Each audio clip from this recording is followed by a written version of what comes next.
우리나라 사람이라면 한 번쯤은 이런 상상을 해보았을 것 같습니다.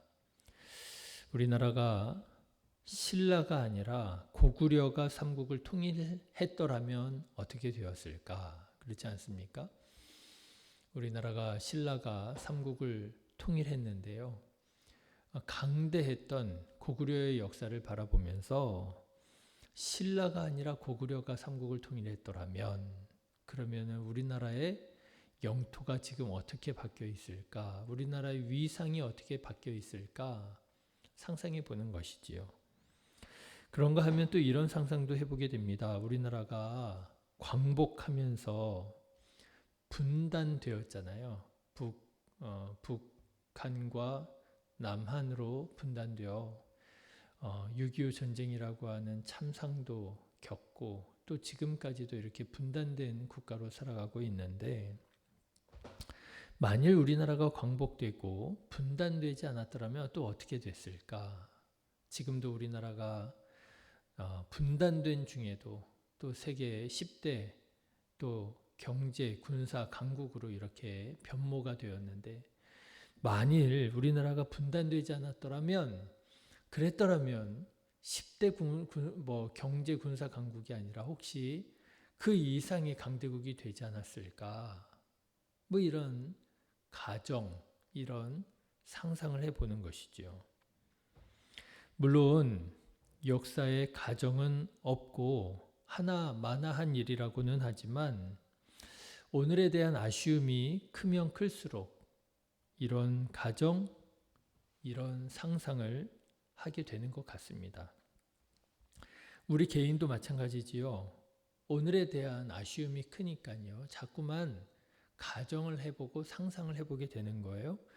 내가 그때 비트코인을 샀더라면 어떻게 되었을까? 그죠? 비트코인이 요즘에 막 수천만 원씩 한다잖아요. 내가 그때 비트코인을 샀더라면 내가 어떻게 되었을까? 학생들은 또 그런 가정도 해볼 수 있겠습니다. 내가 그때 공부 열심히 했더라면 또 내 인생이 어떻게 달라져 있을까? 그런가 하면 우리 또 성도님들 가운데는 이런 또 가정을 해보시는 분들도 있을 것 같아요. 내가 그때 어디에 땅을 샀더라면, 내가 그때 어디로 이사를 했더라면 어떻게 되었을까? 내가 지금 그래도 경제적으로 훨씬 더 여유롭지 않았을까? 이런 것이지요. 네, 이렇게 가정해 보면서 상상의 나래를 펼쳐 보면서 오늘의 안타까움을 후회하며 살아가는 것이 우리 사람의 한 모습인 것 같습니다. 자, 그런데 여러분, 저는 오늘 말씀을 묵상하는 중에 너무 안타깝다 보니 저도 모르게 가정을 해보게 되는 것이 있었습니다. 어떤 가정이냐? 만일 남유다의 왕 아하스에게 아사랴 같은 대제사장이 있었더라면 어땠을까라고 하는 가정이에요.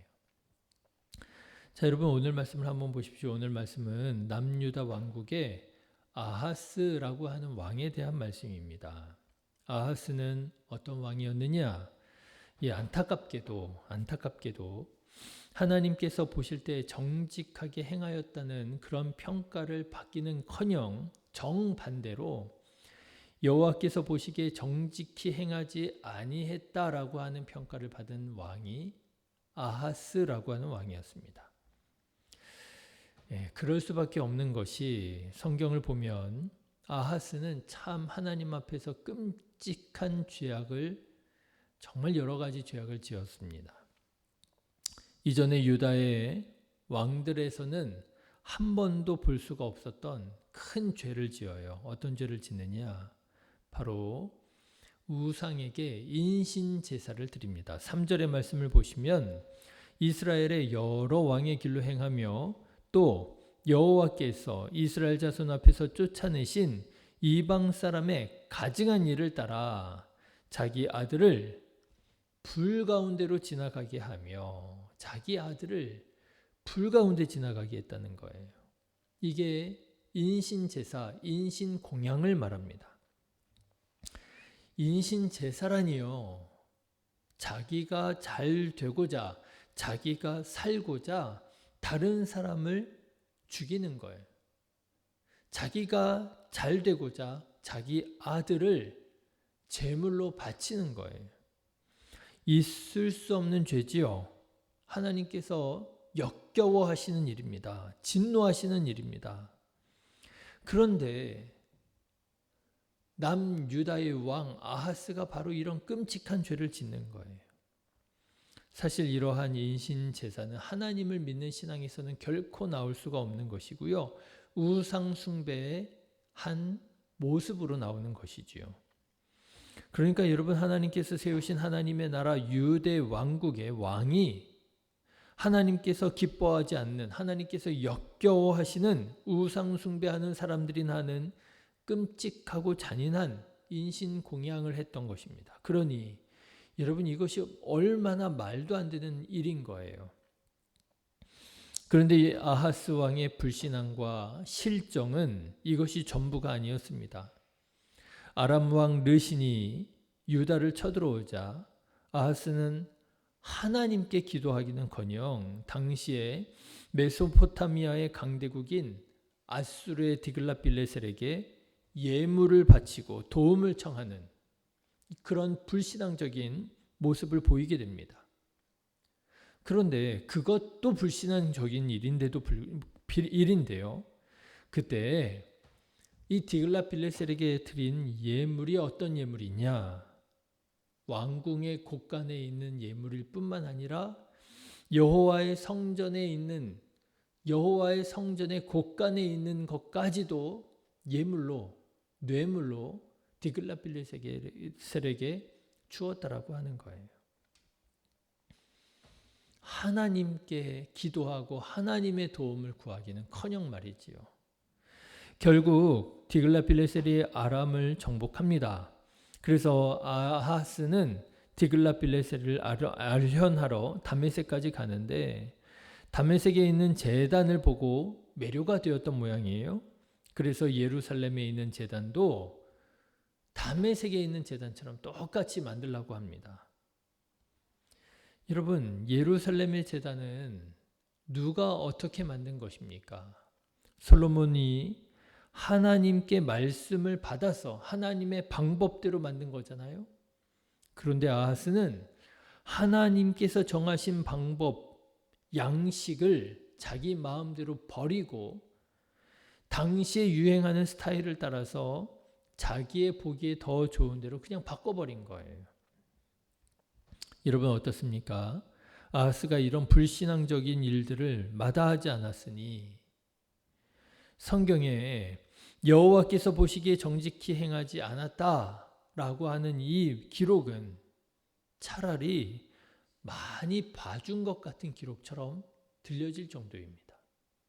이 정도로 끝날 일이 아닌 것 같아요.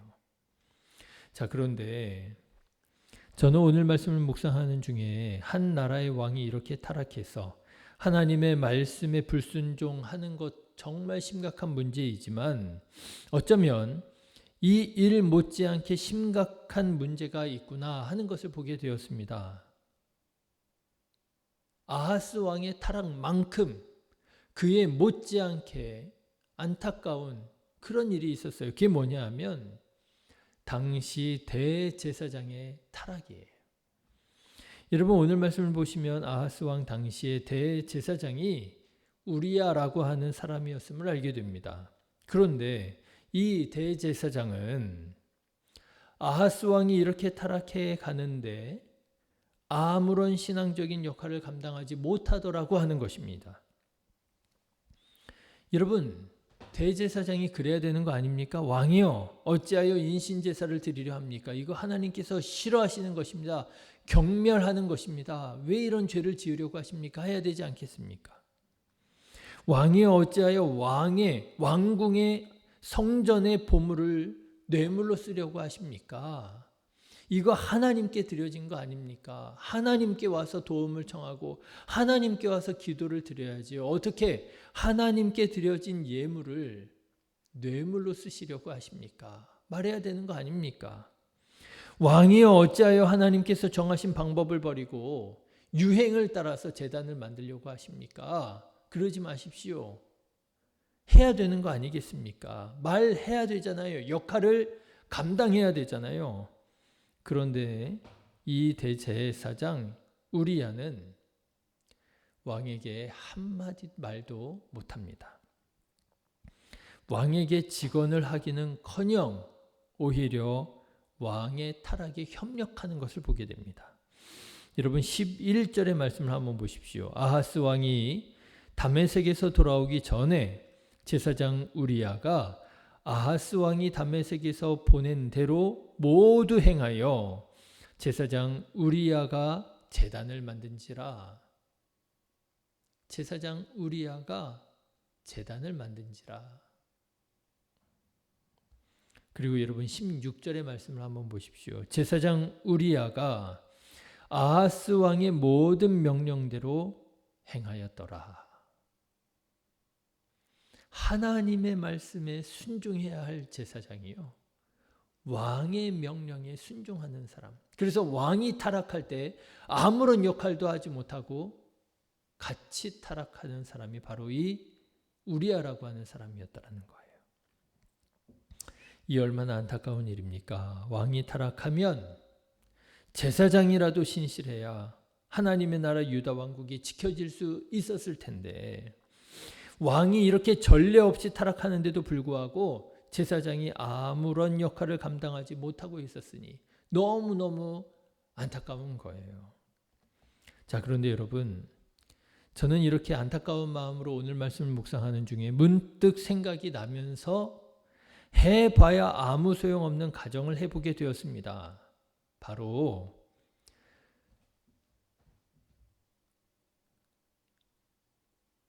우시야 왕 때 대제사장 아사랴가 기억이 나더라고요. 여러분, 아사랴라고 하는 제사장, 어떤 제사장이었습니까? 우시야가 제사장만이 할 수 있는 분향을 직접 하려고 했잖아요.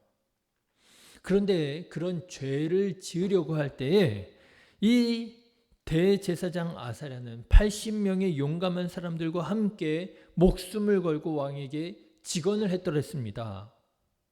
이게 뭐 하는 짓입니까? 이거 제사장들만이 할 수 있는 일인데 왜 왕이 하시려고 하십니까? 당장 멈추십시오. 하나님께서 영광을 얻지 못하실 것입니다. 목숨을 걸고 말했던 사람이 아사랴예요. 그래서 이 대제사장 아사랴 덕분에 그나마 우시야가 더 이상의 죄를 짓지는 않았잖아요. 물론 화를 내는 바람에 나병이 들어서 말년이 그렇게 덕스럽지는 못했지만 어쨌거나 그것이 마지막이었잖아요. 더 이상의 죄를 짓지는 못했잖아요. 여러분 생각해 봅니다. 아하스 왕 때에 이렇게 대제사장이 아사랴 같은 신실한 사람이었더라면 어땠을까? 가정이긴 하지만 혹시 아하스 왕이 다윗 왕처럼 회개하지는 않았을까요? 다윗 왕이 그랬잖아요. 나단 선지자가 와서 당신이 그 사람입니다 직언했을 때 그 타락하고 있었던, 그 완악해져 있었던 다윗 왕이 깨닫고 뉘우치고 하나님께로 돌아왔잖아요. 혹시 아하스도 그럴 수 있지 않았을까요? 아니요. 다윗 왕처럼 회개하지는 못했을지라도 혹시 우시야처럼 더 큰 죄는 짓지 않지 않았을까요? 왕이시여 지금 뭐 하는 짓입니까?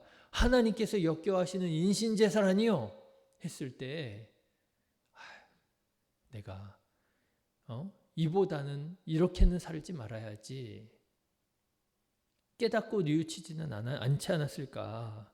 모를 일 아닙니까? 그러고 보니까 우리 곁에 어떤 사람이 있느냐가 참 중요하다 싶습니다. 우리 옆에 어떤 사람이 있느냐.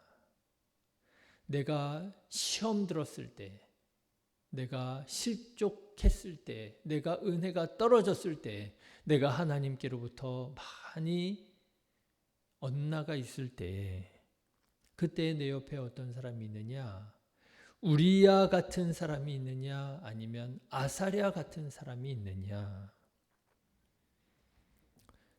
저는 그런 의미에서 우리 한 사람 한 사람이 자기가 맡은 사명과 직분에 최선을 다하고 충성하는 것이 참 귀하고 중요한 일이구나 하는 것을 깨닫게 되었습니다. 왕으로 부름을 받은 사람은 왕으로서 정말 충성을 다해야지요. 제사장으로 부르심을 받은 사람은 제사장으로서 역할을 감당하고 충성을 해야 되겠지요. 혹시라도 왕이 제 역할을 못한다 할지라도 제사장이라도 자기의 역할, 자기의 자리를 충실하게 지킨다면, 이런 사람을 우리 옆에 가까이 둘 수 있다면 우리는 더 큰 타락하지 않고, 더 큰 죄로 타락하지 않고 오히려 하나님께로 돌아올 수 있는 길이 열려지지 않겠느냐. 사실 누구를 탓할 수 있겠습니까? 아하스 왕이 우리야라는 제사장을 탓할 수 있겠습니까? 아니면 대제사장 우리야가 아하스 왕을 탓할 수 있겠습니까? 당신 때문에 내가 이렇게 타락하게 되었다고 막 서로 남 탓할 수 없는 일이잖아요. 탓해봐야 아무 소용이 없지요. 역사의 가정이 없다니 이렇게 가정해 보는 것도 아무런 의미는 없습니다. 그러나 이 두 가지, 남 탓해봐야 소용없고 가정해봐야 소용없다라고 하는 이 두 가지 사실을 교훈으로 얻게 됩니다. 사랑하는 성도 여러분, 쓸데없는 가정을 하면서 남 탓하는 삶을 살지 않았으면 좋겠습니다. 그저 하나님께서 우리 한 사람 한 사람에게 맡겨주신 사명에 충성하는 사람, 우리 옆에 있는 다른 누군가가 사명을 잘 감당하든 잘 감당하지 못하든 하나님께서 내게 맡겨주신 사명, 사랑하고 용서하고 섬기는 이 사명, 하나님의 나라로 만들어가는, 일구어가는 사명 잘 감당하는 우리 한 사람 한 사람 되기를 소원합니다. 다시 한번 대제사장 아사랴를 기억합니다. 아사랴 같은 사람, 저와 여러분 되시기를 주님의 이름으로 축원합니다. 기도하겠습니다.